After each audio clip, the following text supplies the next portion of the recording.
Assalamualaikum anak-anak, bagaimana kabar kalian hari ini?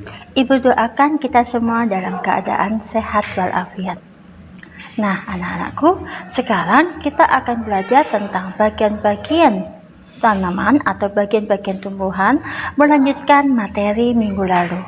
Saat ini kita akan mempelajari tentang bunga.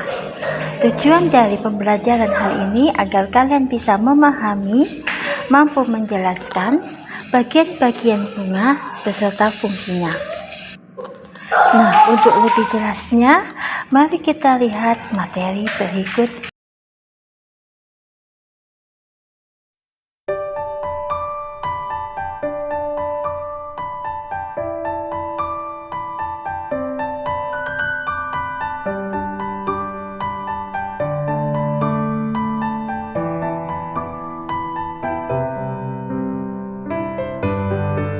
Bagian bunga dimulai dari bagian yang paling bawah. Terdapat pertama, tangkai bunga, 2, dasar bunga, 3, kelopak bunga, 4, daun bunga atau mahkota, 5, benang sari, 6, tangkai putih, 7, kepala putih, 8, bakal buah.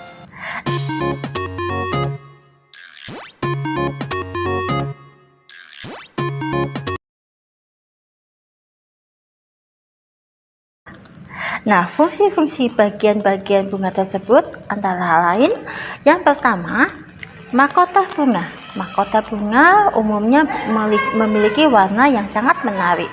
Tujuannya dapat menarik serangga atau memikat serangga sehingga proses penyerbukan dapat terbantu. 2. Kepala sari. Struktur yang sangat kecil ditemukan pada akhir benang sari yang bertanggung jawab untuk penyerbukan sari putih dan memproduksi serbuk sari atau alat kelamin jantan. 3. Benang sari. Organ reproduksi jantan atau alat kelamin jantan pada bunga. Fungsinya untuk menghasilkan serbuk sari yang dibutuhkan saat reproduksi. Keempat, kepala putih berfungsi sebagai alat kelamin betina atau alat reproduksi betina pada bunga. 5. Tangkai putih berfungsi untuk menopang kepala putih. 6. Kelopak berfungsi untuk melindungi bagian-bagian bunga lainnya sebelum mekar. 7. Bakal biji, di mana putih bertemu benang sari lalu terjadi pembuahan sehingga menghasilkan bakal biji dan nantinya akan menjadi calon tumbuhan baru. 8. Tangkai bunga. Tangkai bunga ini berfungsi untuk menopang bunga agar dapat berdiri, membantu keseimbangannya ketika terhembus angin agar tangkai tidak mudah patah. 9. Dasar bunga sebagai tempat bertumbuhnya bunga dan letak mahkota bunga untuk menahan agar bunga tidak jatuh. Nah, seperti yang kalian lihat, di beberapa lingkungan setempat sering kita jumpai ada bunga yang memiliki hanya mahkota saja, putih dan benang sari. Ada juga yang hanya memiliki mahkota tanpa memiliki kelopak. Nah, tanaman ini disebut bunga tidak lengkap. Apa bedanya bunga sempurna dengan bunga lengkap? Apa bedanya antara bunga sempurna dengan bunga lengkap? Bunga dikatakan bunga sempurna apabila memiliki benang sari dan putih. Namun, bunga dikatakan bunga lengkap apabila memiliki putih, benang sari, mahkota, dan kelopak. Dari sini kalian sudah paham anak-anak? Nah, selanjutnya mari kita mempelajari bagaimana proses penyerbukan yang terjadi pada bunga.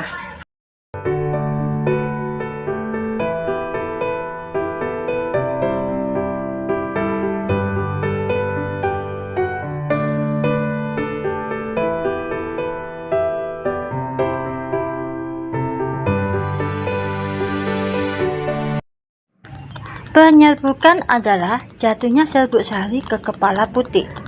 Apabila serbuk sari jatuh ke kepala putik, yang terjadi pada bunga itu sendiri, maka disebut penyerbukan sendiri.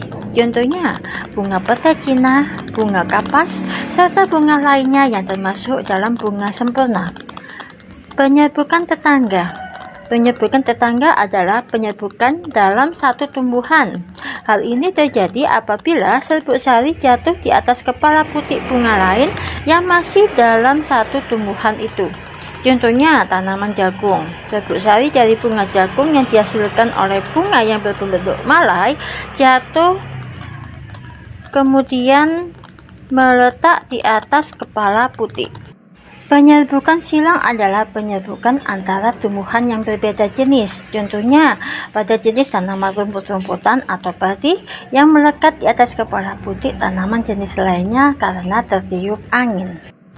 Penyerbukan bastar adalah penyerbukan antara tumbuhan yang berbeda varietas. Serbuk sari menempel di atas kepala putik bunga yang lainnya yang berbeda varietasnya. Hal ini dilakukan untuk mencari bibit unggul. Nah, anak-anak, terjadinya penyerbukan ini tidak terjadi langsung begitu saja ya, tapi juga dibantu oleh beberapa faktor. Misalnya dengan bantuan air atau hidrogami pada tanaman teratai. Ada juga yang dibantu dengan bantuan angin yang disebut penyerbukan anemogami. Contohnya pada padi, jagung, gandum, tebu, alang-alang. Ada juga yang dibantu oleh manusia atau zodiogami, misalnya pada tanaman vanili. Kemudian yang terakhir ada yang dengan bantuan hewan, kupu-kupu, lebah, kelelawar, atau burung, disebut dengan istilah zoogami. Demikian materi hari ini, dapat kita simpulkan bahwa bunga berfungsi sebagai alat perkembangbiakan untuk menghasilkan biji dan buah. Sampai di sini dulu materi hari ini. Sampai jumpa pada pertemuan selanjutnya, yaitu tentang biji dan buah. Assalamualaikum warahmatullahi wabarakatuh.